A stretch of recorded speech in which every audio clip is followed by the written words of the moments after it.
Good day, folks. This is my second in a series of what I call Not So Viksit Bharat, all Jumla.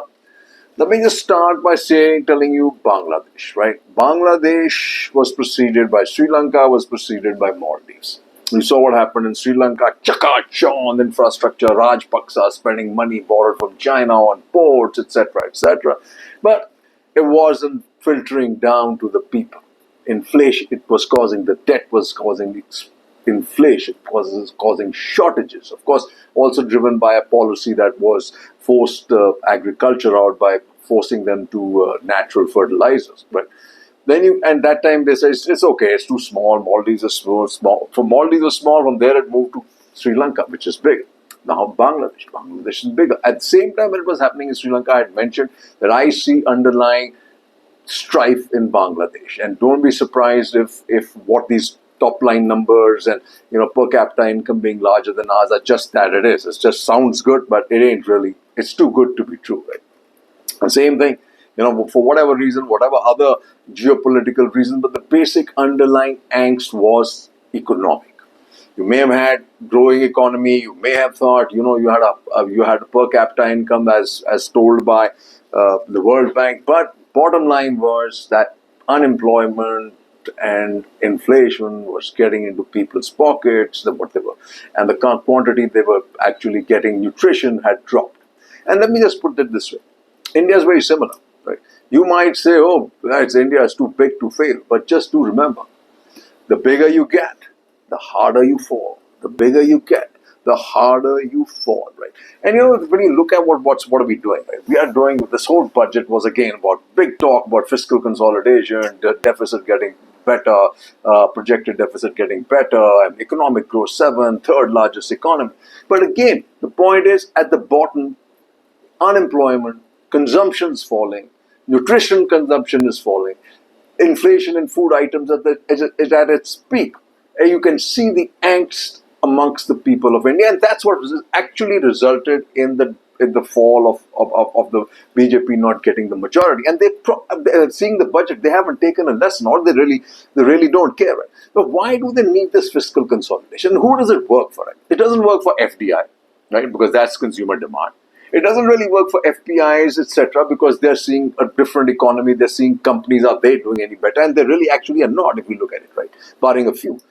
This is good only. Why do we S&P talk you up? Why does Moody talk you up? Why does World Bank and IMF? Because it's all about inflow of debt, folks. And debt is good till it's not. You can see Latin America, but ruins, as in ruins because of cheap debt from the West, right?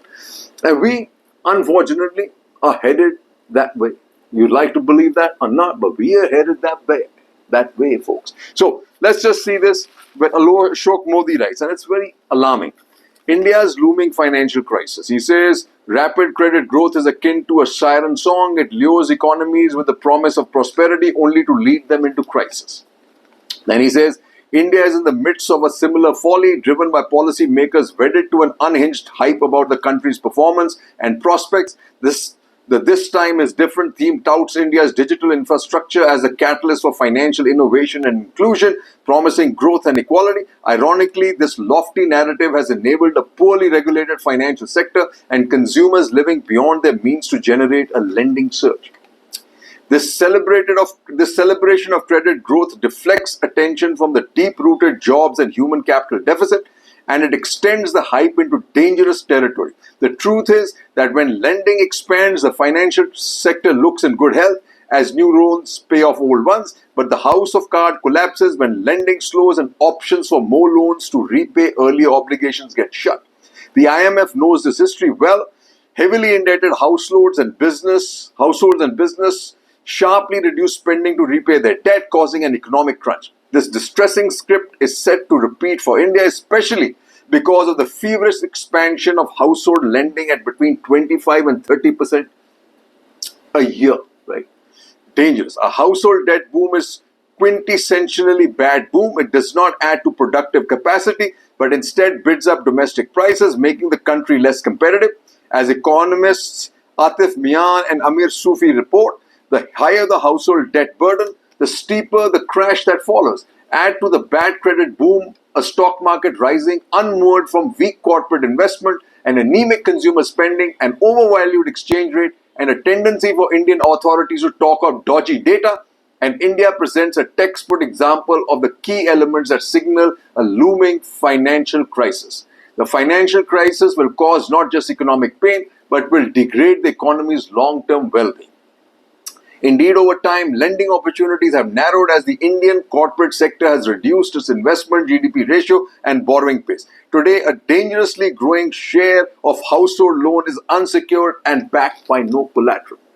Indian household debt at 40% of GDP is low by international standards, but household debt service to income ratio at 12% is among the highest in the world because of high interest rates and predominantly short duration loans. Indeed, the Indian household debt service ratio is alarmingly similar to the United States and Spain just before their 2008 financial crises, with high household debt service burdens precipitating major economic downturns.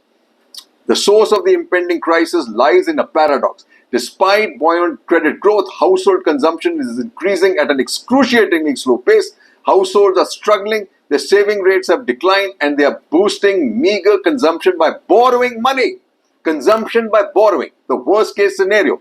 Soon it will no longer be possible to repay old loans with new loans, and consumption could even contract. And mandate for new economic approach, but unfortunately, to continue with the winning formula, that is the economic policy of the past decade would be to ignore the people's verdict, which is a reflection of their discontent. Glaring deficit. The first, as already flagged, is the rising food prices. Second pressure point is the country is to the found in the railways. Its leadership appears to have been caught unawares by the rise in long-distance migration to work. A third pressure point is the strained water supply situation in our mega cities.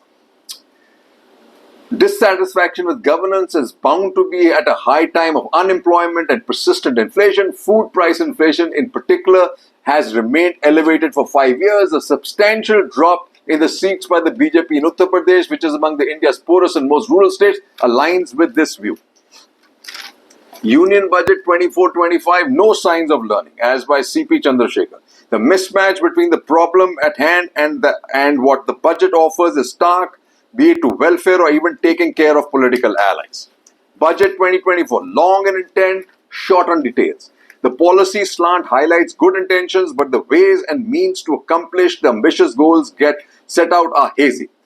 With the macroeconomy well poised at the moment, some bold steps. Well, this is not going to happen. Like I said, this macroeconomic situation, consolidation, is being set up only for the big corporates and debt. That's all it's for. Debt for government to borrow for infrastructure, debt for the big corporates, and that's it. And it's going, and it's, debt is good till it's not. And that's exactly what we are doing, right? Living in denial about unemployment. And this is the key. Public confusion over the extent of unemployment is a result of the differences in the various databases used. Now, this is something that RBI laid out, which RBI has got no clue about unemployment, and amplified by the Prime Minister. But the point of the matter is, the people who are unemployed don't agree with it. Nobody else cares, right? Then you need a reframing of the debate on jobs. Yamini Iyer, you got to hear this, right? It says, the job crisis is rooted in the economic growth model India adopted when it liberalized, exacerbated by the policy missteps of the last decade. This model skipped low-skilled manufacturing, growing instead on the back of the far smaller high-skilled service sector, thereby breaking the link between growth and jobs. More egregiously, it failed to invest in key public goods, quality, health and education despite growth. And this budget continues, right? And this is something that you must hear Mukund, Rajan and Rajiv Kumar. The election message for industry. Industry globally speaks out, but we just are cheerleaders, right? Tell shareholders who you're funding, chase authentic data. Inequality can switch population dividend into social catastrophe. Industry must find its voice, not play cheerleader. And this is to all the people, Tatas, the Birlas. Mind the fund, make growth inclusive, get credible data, independent and fair media. Speak up, speak up. Budget will make us number 3 economy, says PM. That's all he's focused on. But we're not going to get there. We're not going to get there because the rupee will keep declining, consumption will keep falling, and you'll soon see this is what it is. India, China risk falling into mid-income trap, World Bank says. Let me say this. China is not risking. It's already in the middle income trap. And India is not even going to get to the mid income trap. It's going to be caught in the low income trap unless you define mid income starting from $2,000, right? And why it's going to do that is this. FDI inflows fall 43% to 28 billion in 2023. And we need to get the kind of growth we need about $150 billion a year of FDI. And all we're getting is 23 billion. India weighing industries call for lifting restrictions on Chinese FDI. Now, what will Chinese FDI really do? Let me tell you, nothing. Chinese FDI is not going to increase our employment. You just might find a whole bunch of busloads and truckloads and plane loads of Chinese workers. Foreign investors may get a taste of ease of doing business. Absolutely not.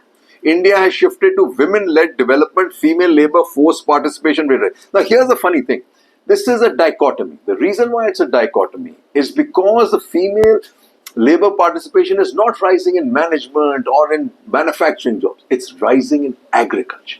And that just shows the pathetic condition we are in. Right? Will unite states of South against discriminatory budgets, says Revant. And this is the other problem we are going to have. Absolutely. Right? Government clears 50,000 crore for 8 projects. All it's doing is infrastructure.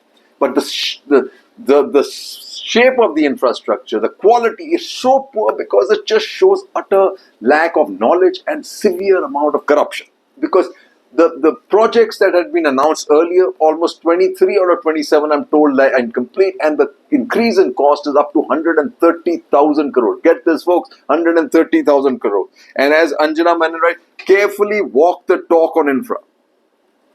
For the governments, the reputational risk of failure is too damaging to ignore. With all the bridges falling, the roads cracking, the airports smashed, I don't know.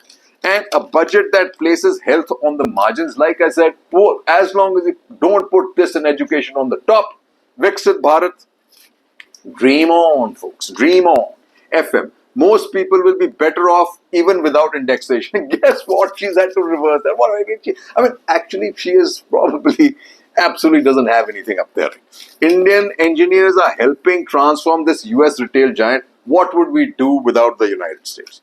Jobs, real wages in rural India, critical for recovery, says HUL, and it's not happening. Budget widens ambit of transfer pricing. And like I said, this is all we are worried about. Fiscal consolidation.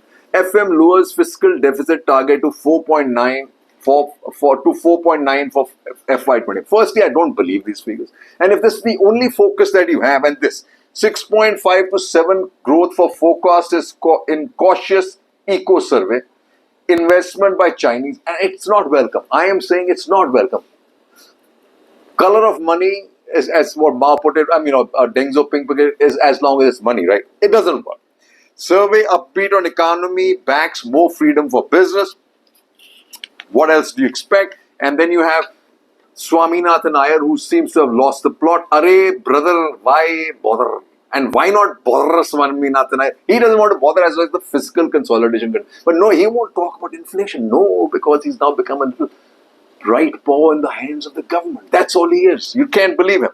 Cherry-picked view and fudged data, says opposition. Absolutely. And this, folks, is the picture of our unemployment. Until this gets to be right, forget your dreams of Viksit Bharat. Then he says, the Indian reality hidden in the glow of statistics, Shashi Shekhar.